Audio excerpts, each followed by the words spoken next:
Profeta, capítulo 43, a restauração do templo, a glória do Senhor. Na verdade, o capítulo 43 vai apresentar o retorno da glória de Deus que foi embora no capítulo 10. Então, na verdade, no capítulo 10, a glória do Senhor saiu. No capítulo 43, isso aqui vem a ser após o cativeiro, na verdade é após a consumação de tudo. Então aqui nós temos o retorno da glória de Deus, porque quando Israel saiu da terra, ela foi embora. Agora Israel volta para a terra e ela volta junto. Versículo 1 diz: Então me levou à porta que olha para o caminho do Oriente, e eis que a glória do Deus de Israel vinha do caminho do Oriente, e a sua voz era como a voz de muitas águas. Muitas águas quer dizer muitos povos, nações, é a voz de Deus. E a terra resplandeceu por causa da sua glória. Então veja que a glória de Deus, que é aquele resplendor, aquela nuvem brilhosa, ela vai voltando para o seu lugar de origem. Só que quando nós lemos isso aqui, nós não temos uma totalidade do que vem a ser. Porque aqui não é somente a glória do Senhor que tinha no tabernáculo, não. A glória do Senhor aqui, na verdade, é a presença do próprio Jesus no milênio. Porque Cristo no milênio, ele será o próprio Deus e a glória encherá toda a terra. Então, na verdade, quando ele retorna, não é o retorno do cativeiro dos 70 anos. Até porque, na verdade, você sabe que aquele cativeiro, ele na verdade não acabou. Foi só um retorno curto. Ao grande cativeiro, segundo o profeta Daniel, só acontece após o fechamento de várias semanas, que são chamadas de as 70 semanas de Daniel. Então, na verdade, aqui você tem a glória voltando no final de tudo. Como dizem Ageu, né? A glória da segunda casa será maior do que a primeira, porque a segunda casa é Jesus, sendo que a primeira parte se cumpriu em nós cristãos. E na verdade nós temos a glória da segunda casa através do Espírito Santo que habita em nós, porque nós somos templo de Deus. Agora, já esse sentido é o sentido da volta de Cristo no milênio, quando o próprio Cristo, sendo a glória de Deus, encherá toda a terra, e aquele templo é símbolo desta presença. Veja no 3, ó. E o aspecto da visão que vi era como a da visão que eu tinha visto quando vim destruir a cidade, ó. E eram as visões como a que vi junto ao rio Quebar e caí sobre o meu rosto. A mesma questão. Está falando que a visão é semelhante à primeira parte, lá no capítulo 1, 2, né? Capítulo 10, e o pedaço entre o início, entre o capítulo 1 e 2, e 3, 4, 5, até chegar no 10, porque ali foi o período em que Deus apresentou a destruição do povo dele. Versículo 4, e a glória do Senhor entrou no templo pelo caminho da porta cuja face está para o lado do Oriente, que é o lado do sol. Sempre ficava voltado para o lado do sol, não para adorar o sol, mas é porque Deus simboliza automaticamente o sol da justiça, não é? Então ali a glória volta e vai entrar, ó. E levantou-me o Espírito e me levou ao átrio interior, e eis que a glória do Senhor encheu o templo. Olha só, a glória do Senhor encheu o templo em Êxodo 40, quando o tabernáculo foi levantado. A glória do Senhor encheu também o templo quando Salomão, ele concluiu o templo, lá no capítulo 8 do primeiro livro dos Reis. Agora diz que essa glória vai encher esse outro templo. E nós entendemos que aqui você tem 3 períodos da história. Período do tabernáculo, período do templo de Salomão e agora o período do templo milenial. Só que nesse intervalo aí nós temos o outro templo que tem a glória de Deus, que é o templo nosso. Quem é nascido de novo e vive o reino de Deus e tem automaticamente a plenitude do Espírito, ele está vivendo isto aqui em um plano. Versículo 6, ó. E ouvi uma voz que me foi dirigida de dentro do templo. E um homem se pôs junto de mim e me disse: Filho do homem, este é o lugar do meu trono e o lugar das plantas dos meus pés. Olha só o que ele diz aqui, ó. Onde habitarei no meio dos filhos de Israel para sempre. Eu vou ler, depois volto e comento. E os da casa de Israel não contaminarão mais o meu nome santo, nem eles, nem os seus reis, com as suas prostituições e com os cadáveres dos reis nos seus altos. Quer dizer, está citando todo o sistema de idolatria, ó. Pondo o seu umbral ao pé do meu umbral, olha só isso aqui, e a sua ombreira junto à minha ombreira, e havendo uma parede entre mim e entre eles, e contaminaram o meu santo nome com as suas abominações que faziam. Por isso eu os consumi na minha ira. Olha o que ele está falando aqui, hein? São pontos importantíssimos. Ele está dizendo, ele mostra para Ezequiel que a glória volta. Só que você já percebeu que tem um detalhe aqui muito interessante. Esse detalhe é o seguinte, ele fala assim, esta é a minha casa, a planta dos meus pés estão aqui. Isso quer dizer que Deus, o Senhor, ele tem algo diferente com Israel e com Jerusalém e principalmente com o lugar do templo. Ali, na verdade, é o grande ponto central, o que nós identificamos ser, na verdade, o ponto central, que era o Monte Santo de Deus antes da queda, não é? No caso, no Jardim de Deus, jardim original, como nós limos lá atrás, até mesmo aqui no próprio profeta Ezequiel. E ele diz que ali, ele colocará o trono dele, e Jesus vai reinar ali. Ali é a planta dos seus pés, e diz que ele vai habitar com Israel para todo sempre. E você entende que se ele fala todo sempre, é porque findando-se o milênio, acabando-se a história, estaremos entrando na eternidade, que aí é o plano seguinte a se concluir. E ele fala aqui, aí sim não mais profanarão o nome dele, o nome do Senhor nunca mais será profanado. Aí fala assim, foi profanado por quê no 8? Porque quando fala assim, pondo-se o seu umbral ao pé do meu umbral, ele está dizendo que era a disputa que aconteceu antes da queda de Israel. Justamente eles disputavam com o Senhor ombro a ombro. Ou seja, é uma característica satânica, porque Satanás tentou ser igual a Deus. Quando o homem disputa com Deus, ele quer ser igual a Deus também. E fala, ombreira junto a minha ombreira, ou seja, é umbral com umbral, ombreira com ombreira, ou seja, querendo se igualar a Deus, colocando a sua vontade acima da lei do Todo-Poderoso. E diz assim, havendo uma parede entre mim e eles, ou seja, criando uma divisão. Por isso contaminaram o santo nome do Senhor e fizeram abominação. Aí ele fala, por isso que a minha ira se levantou, compreende? Como ele está falando de um retrocesso, de uma volta, então ele está dizendo de uma nova era em que isto não irá mais acontecer. 9, ó. Agora lancem eles para longe de mim a sua prostituição e os cadáveres dos seus reis, e habitarei no meio deles para sempre. Quando fala das prostituições, cadáveres dos reis, fala das práticas pagãs e dos reis que praticaram tais práticas, que automaticamente eram cultuados e cultuavam nos altos, que são nos montes. Então, na verdade, ele está falando de uma época em que tudo isso ficará para trás e tudo será feito de novo. E você tem que entender que isso aqui é milênio e só acontecerá após a vinda de Jesus.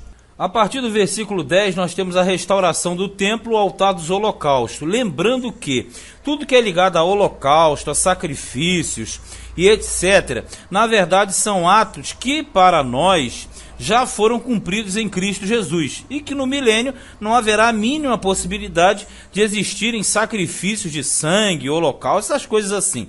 Mas na verdade, você tem que responder da seguinte forma, por que então que aparece assim? Porque essa escritura foi escrita para os judeus, essa escritura foi escrita para o povo de Deus da antiga aliança, e automaticamente eles têm que ter uma visão, uma perspectiva de acordo com o que eles creem. Mas para nós que entendemos o plano perfeito em Cristo, devemos entender que tais sacrifícios já foram abolidos. Versículo 10 diz, ó, tu, pois, ó filho do homem, mostra a casa de Israel esta casa, para que se envergonhe das suas maldades, sirva-lhe ela de modelo. Tipo exemplo, eles tinham feito tudo aquilo, e o Senhor manda Ezequiel dar esse exemplo para mostrar para eles que todo o período de sofrimento era consequência da falha. E envergonhando-se eles de tudo quanto fizeram, faze-lhes saber a forma desta casa, e a sua figura, e as suas saídas, e as suas entradas, e todas as suas formas, e todos os seus estatutos, e todas as suas formas, e todas as suas leis, e escreve isto aos seus olhos, para que guardem toda a sua forma, e todos os seus estatutos, e os cumpram. Esta é a lei da casa que é o templo no caso. Sobre o cume do monte, todo o seu contorno em redor será santíssimo. Eis que esta é a lei da casa. Veja que ele fala sobre a lei da casa e fala que é sobre o cume do monte. Ou seja, que monte é esse? É o Monte Sião. Então, na verdade, nós aprendemos, mais uma vez, que o Monte Sião, ele vem a ser o ponto central aonde o templo foi edificado a primeira vez, Na verdade, o tabernáculo parou lá na época de Davi, depois veio o templo e agora você conclui a história justamente com mais um templo naquele mesmo lugar. E estas são as medidas do altar por côvados. O côvado é um côvado e 4 dedos, o que dá mais ou menos um côvado e 1 palmo. A parte inferior será de 1 côvado de altura e 1 côvado de largura, e a sua borda em todo o seu contorno de 1 palmo. E esta é a base do altar. Do fundo desde a terra até a listra de baixo 2 côvados, e de largura 1 côvado. E desde a pequena listra, quando fala listra, é armação, tá? Ele está falando aqui do altar do holocausto. Só que você percebe que aquele altar do holocausto, que tinha uma dimensão bem pequena na forma anterior, agora tem dimensões muito maiores. Então quando fala listra, é a armação ou a grade, né? Até a lista grande, ou seja, a grade grande, que ficava para justamente reter a queda de detritos. 4 côvados e a largura, 1 côvado.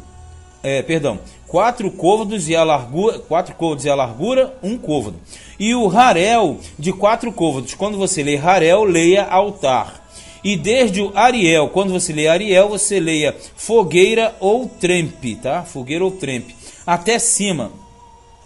Havia 4 chifres, no caso, 4 pontas, que na verdade são os 4 cantos do altar. E o Ariel terá 12 côvados de comprimento e 12 de largura, quadrado dos 4 lados. E a listra, quer dizer, a grade, né, ou a armação, 14 côvados de comprimento e 14 de largura nos seus 4 lados. E o contorno ao redor dela de meio côvado, e o fundo dela de 1 côvado ao redor. E os degraus olhavam para o oriente. Veja que aqui nós temos um altar do holocausto diferente. Um altar do holocausto que ele está acima, está sob degraus. Na verdade, esse altar do holocausto, e você fala assim, poxa, mas se vai existir o altar do holocausto, tem que ter sacrifício. De novo, isso é tudo simbólico. Por quê? Na verdade, como se fosse uma maquete que você tem de coisas que foram realizadas no passado, que na verdade foram concluídas em Cristo e que no milênio terá o seu valor simplesmente memorativo. Isso aqui na verdade é um memorial, é como se fosse uma maquete simplesmente ilustrativa. Para o judeu que lê, ele entende ser um lugar que serão realizados sacrifícios. Mas para nós que entendemos o plano em Cristo, sabemos que é simplesmente um memorial daquilo que já foi feito. Veja no versículo 18. E me disse, filho do homem, assim diz o Senhor, estes são os estatutos do altar, no dia em que o farão, para oferecerem sobre ele holocausto e para espalharem sobre ele sangue, que era a prática normal dos sacerdotes.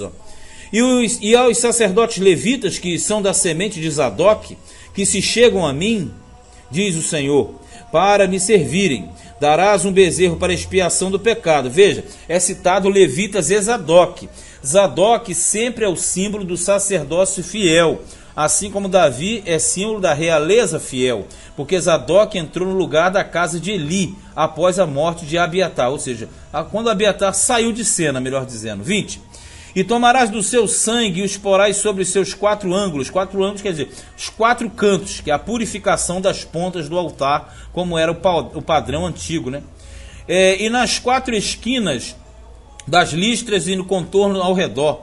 Assim farás a purificação e a expiação, porque era uma reconsagração, na verdade, do altar do holocausto. Então tomarás o bezerro da expiação do pecado, o qual será queimado no lugar da casa, para isso ordenado, fora do santuário. Porque nós sabemos que existia um lugar preparado para que tais práticas fossem realizadas. Então aqui na verdade ele está dizendo que essa prática ela será retomada, mas como nós falamos, essa prática não será retomada na íntegra. Isso aqui é simplesmente aplicativo a Cristo. Então quando fala bezerro da expiação, era o ritual que eles tinham que fazer. E no segundo dia oferecereis um bode sem mancha para expiação do pecado, e purificarão o altar como purificaram com o bezerro. E acabando tu de o purificar, oferecerás um bezerro sem mancha e um carneiro do rebanho sem mancha. E os oferecerás perante a face do Senhor. E os sacerdotes deitarão sal sobre eles e os oferecerão em holocausto ao Senhor. Porque o sal, ele sempre era o elemento obrigatório em todos os sacrifícios, o sal.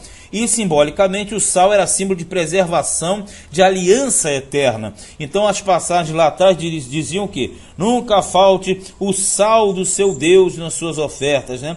O sal das ofertas que são feitas. Então o sal, assim como o fermento era proibido, o sal era automaticamente obrigatório. Durante 7 dias prepararás cada dia um bode para expiação. Também prepararão um bezerro e um carneiro do rebanho sem mancha. Por 7 dias expiarão o altar e o purificarão e assim o consagrarão. Ou seja, ele está falando de uma purificação, de uma consagração, de um retorno àquilo que era original. Tipo o seguinte, tudo que foi perdido automaticamente agora está sendo restaurado, com ressalvas. Em Cristo Jesus não existirão os sacrifícios. Aí ele fala assim, ó. Por 7 dias expiarão o altar e o purificarão, que nas festas, as festas tinham duração de 7 dias. Nós falaremos mais à frente de festas também. E cumprindo eles estes dias, será que ao 8º dia e dali em diante, prepararão os sacerdotes sobre o altar os vossos holocaustos e os vossos sacrifícios pacíficos. Quer dizer, após a consagração do santuário, seguiriam todos os rituais de acordo com o que mandava a lei.